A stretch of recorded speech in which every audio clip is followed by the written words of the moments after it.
Native American people have been on this continent by some estimations for 20,000 years. And during that whole time, they were really in tune with nature. Their food, their lifestyle, their religion, their art, their dance, everything had some connection with their natural surroundings. When you change all of that, change their lifestyle, try to change their religions by force or by law, change their diets by incarceration or putting them on reservations, when you make wholesale changes in their community, it's going to affect their mental attitude and their physical well-being as well.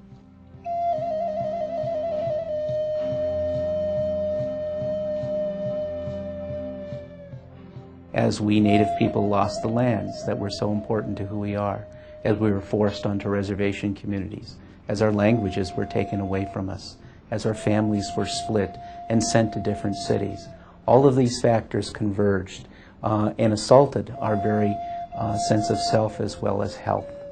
And we see the legacy of these kinds of traumas today among our children, among our families, in which we wrestle with the crushing nature of poverty in our communities, with a lack of opportunities.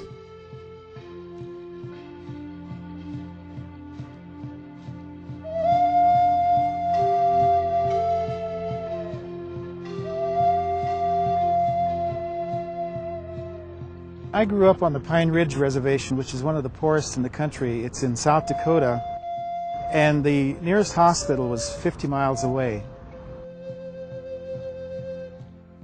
Most reservation residents do not get adequate health care, even in the prevention phases of disease development. And so you'll see a striking difference in the health statistics between reservations and the rest of the United States populations. A strong identity with one's traditional culture gives one an improved health status, an immunization to the stresses of life. And acculturation pressures, the constant pressure to change, to adopt to a majority culture or someone else's culture, increases significantly the anxiety and stress that any individual would go through. And it certainly applies to Native American communities.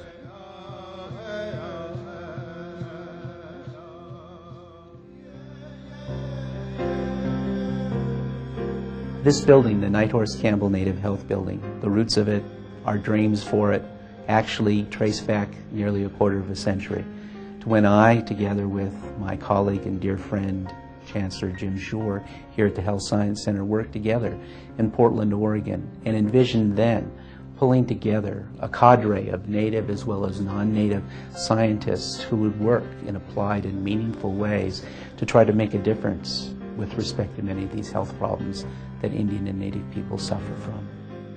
We felt that it was critical for universities to demonstrate an outreach capacity and commitment to diversity, to underrepresented communities, and specifically to American Indian communities because of our dedication and affection and relationship with those communities over the last 30 to 40 years.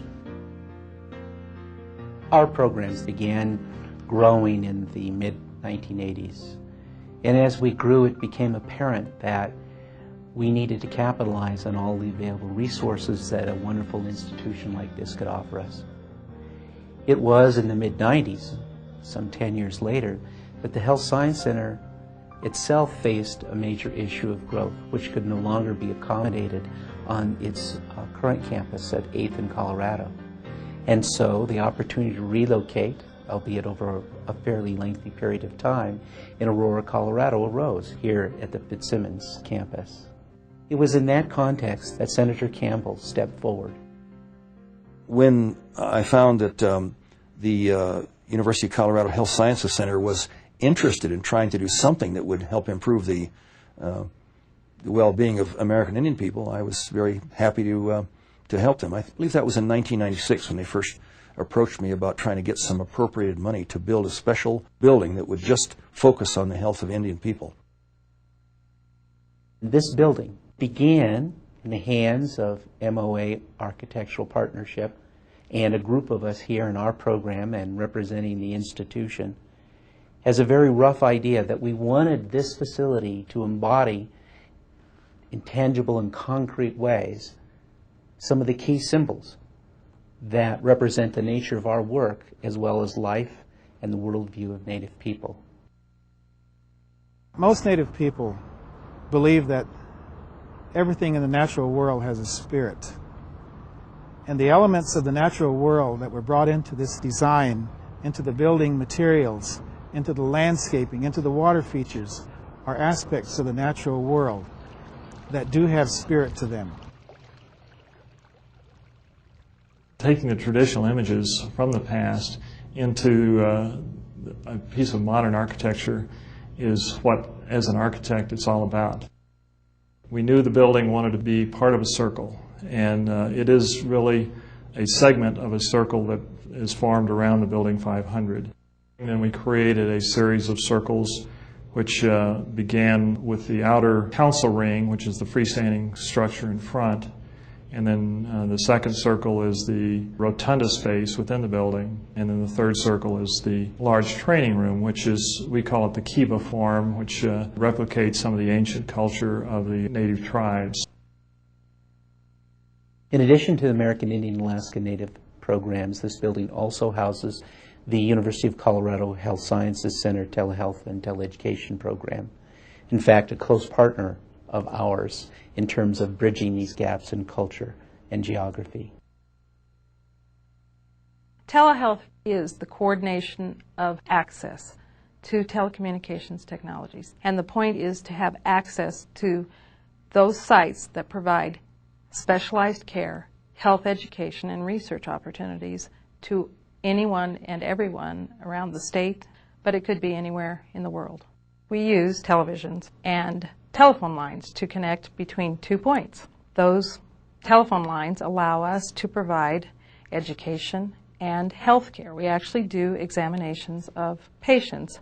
We use special cameras, we use special microphones and peripheral equipment, things like the doctor uses, that are tied electronically to the television and to the telephone lines so that we can examine patients that live in rural communities.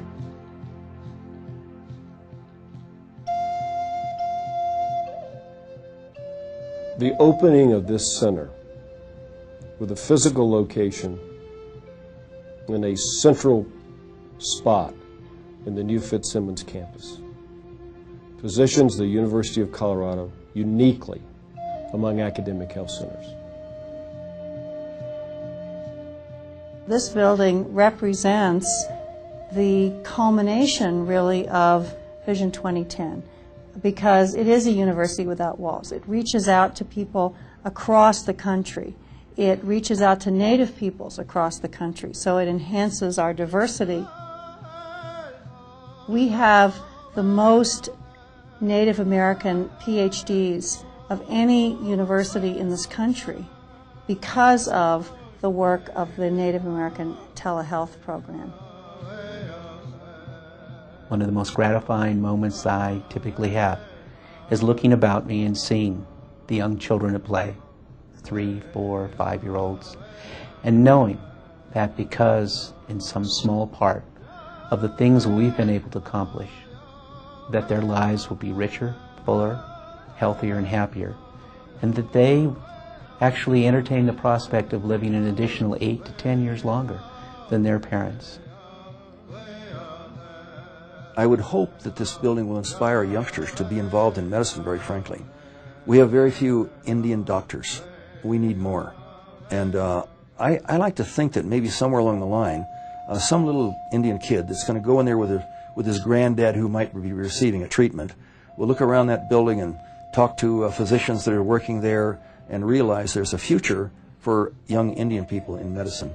And I look forward to the day when that building is manned, at least in part, by Indian physicians too.